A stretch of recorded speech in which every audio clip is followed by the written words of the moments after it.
Excelência, Senhor Paulo Souto, Governador do Estado da Bahia, Marcelo Barros, Secretário da Administração do Governo da Bahia, Walter Correia da Silva, Secretário da Gestão do Ministério do Planejamento e Gestão, Senhor Correia Santos, Presidente do Conselho, senhoras e senhores, é um prazer muito grande participar da celebração do 10º aniversário do SAC, que foi lançado pelo Estado da Bahia em 2004.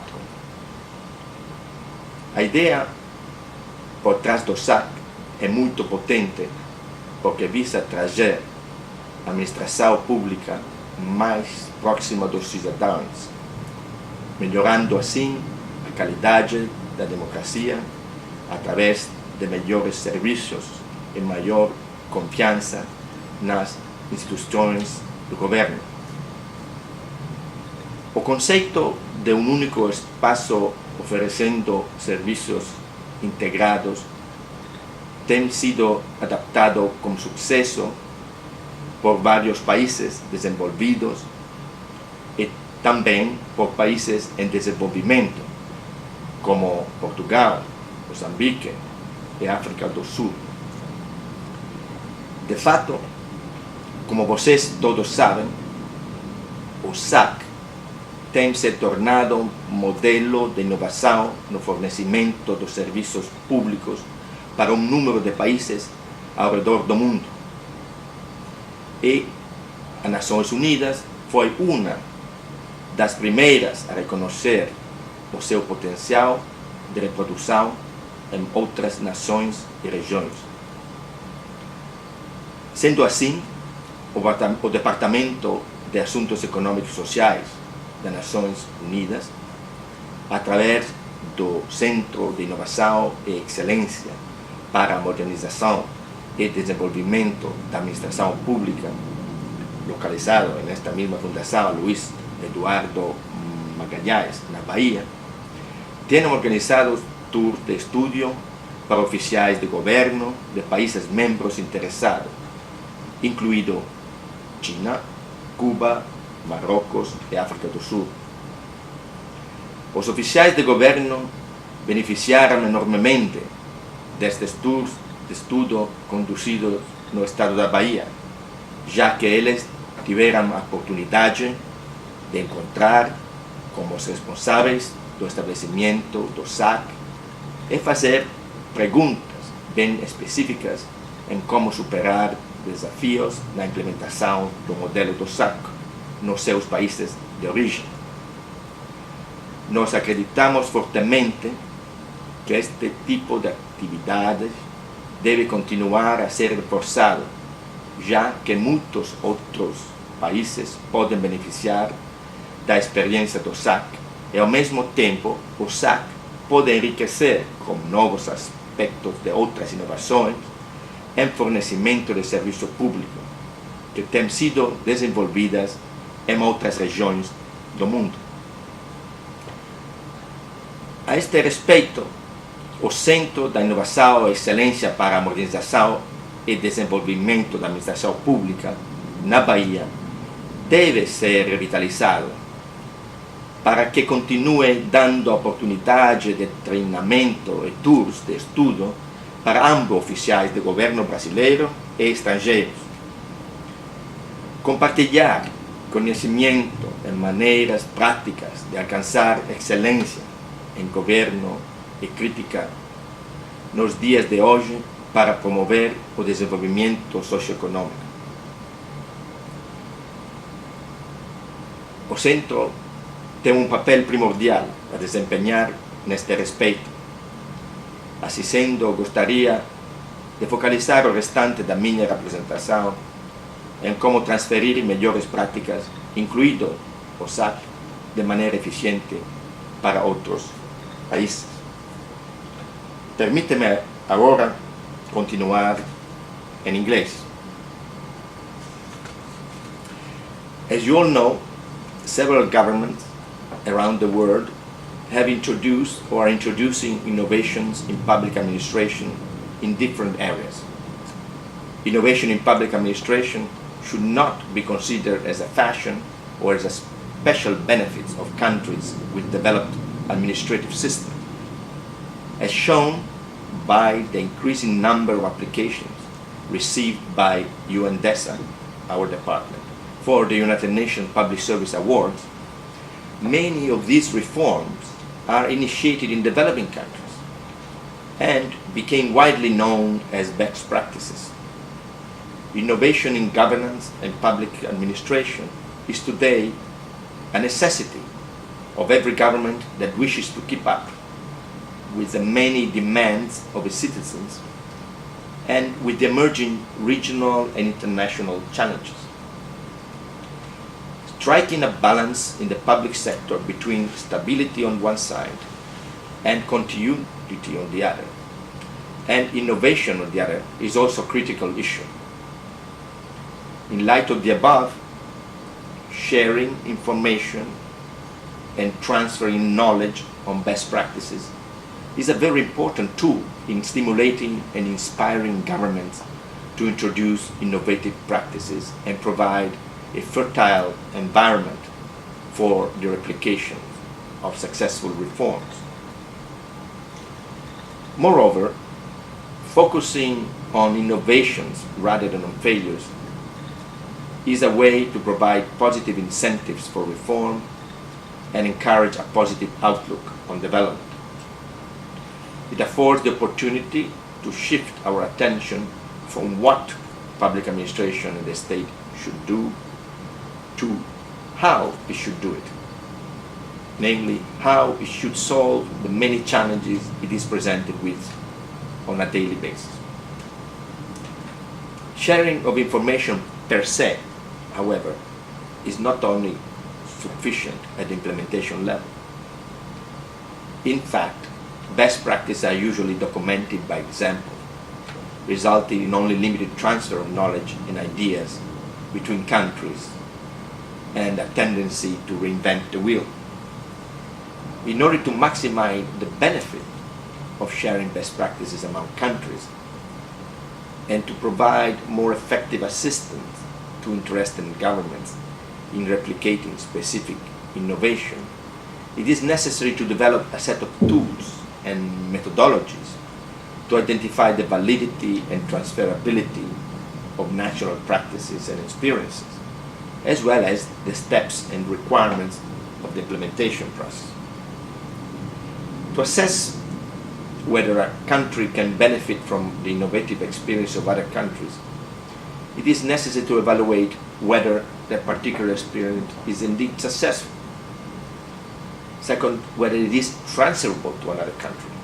And finally, whether the country on the receiving end has the capacity to implement such practice. Therefore, it is critical to identify the approaches and methodologies through which the information and best practices can be assessed, shared, and transferred where necessary. Despite the wealth of good examples around the world, the challenge is to distinguish between cases that are indeed best practices and cases that do not fall under this category. In other words, not always what is presented as a best practice is a successful experience in the long term and can be transferred to other countries. One of the definitions of a practice which we have adopted is that of a superior method or innovative practice that contributes to the improved performance of an organization, usually recognized as best by other peer organizations. Indeed, there are many other definitions of innovation. Innovation, in fact, can be understood as a creative idea and implementation which is different from invention. It can be understood as the act of conceiving and implementing a new way of achieving a result and of performing work. An innovation may involve the incorporation of new elements a new combination of existing elements or a significant change or departure from the traditional way of doing things. Public sector management innovation may also be defined as the development of new policy designs and new standard operating procedures by public organizations to address public policy problems. The focus of analysis should therefore be on success story in order to discover the chain of practices, ways of doing things that achieve results. Although an innovation in government may be in relative terms a best practice within a specific country, it may not lend itself to being replicated in other parts of the world due to the unique specificities of the case. It could be that a particular innovation has been implemented to respond to a very specific need within a certain administration, and that the same needs are not felt in other administrations. Or it could be that because of the very peculiar characteristic of a central or local government administration, the best practice is not transferable. In other words, in order to successfully replicate a best practice, it is not sufficient to define the case as best practice, but also to assess whether it responds to universal needs, so that it may be purposefully replicated in other national contexts. Transferring best practice is about knowledge transfer. It implies transferring ideas, know-how, skills, and lessons learned in the implementation process of an innovation. Innovation also requires processes of adaptation, of anticipation, and openness to change. It is change that provides the opportunity to achieve new and different approaches. In order to replicate the best practice, one of the preconditions is that the government who is implementing the best practice has the necessary capacity to do so. This implies, among other things, the right policy environment, support from leadership, involvement of stakeholders, adequate funding, and an appropriate transfer plan. It also implies the capacity of the organization to constantly adapt to changing circumstances, both internal and external. Therefore, to operate as what we define a learning organization. In order to facilitate the replication of a best practice in a specific national context, and once all of the above criteria have been satisfied, it is very important to identify a set of measures that can assist in practical terms interested governments in the transfer process and plan. It is not enough to provide guidelines about how to assess whether a best practice is such, whether it is transferable, and whether the recipient country has the necessary capacity to adapt the best practice. But it is also necessary to provide instruments that can help public administration system to use the acquired knowledge and put it into practice. Facilitating the understanding of the approaches and methodologies that best support assessing and transferring successful innovation where feasible is very important, therefore, in avoiding duplication of efforts in the search for better ways of governing the development process.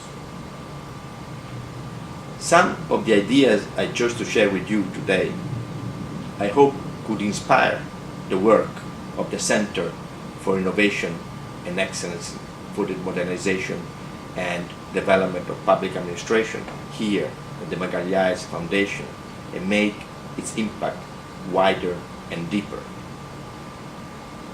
Once more, I wish to highlight the importance of sharing the experience of the SAC with many more countries around the world, so they may benefit from this extraordinary innovation in government. And in this regard, we hope to be able to strengthen our collaboration with the state of Bahia and to continue to reinforce the good work that has been already undertaken. Finalmente, gostaria de parabenizar todos aqueles envolvidos no conceito e na implementação do SAC e também aqueles que têm assegurado o seu sustento. Como mencionado antes, uma inovação pode caracterizar-se como tal solamente quando é sustentável através do tempo, reconhecida, amplamente utilizada e apreciada por todos os cidadãos. E isto é certamente o caso do SAC. Muito obrigado.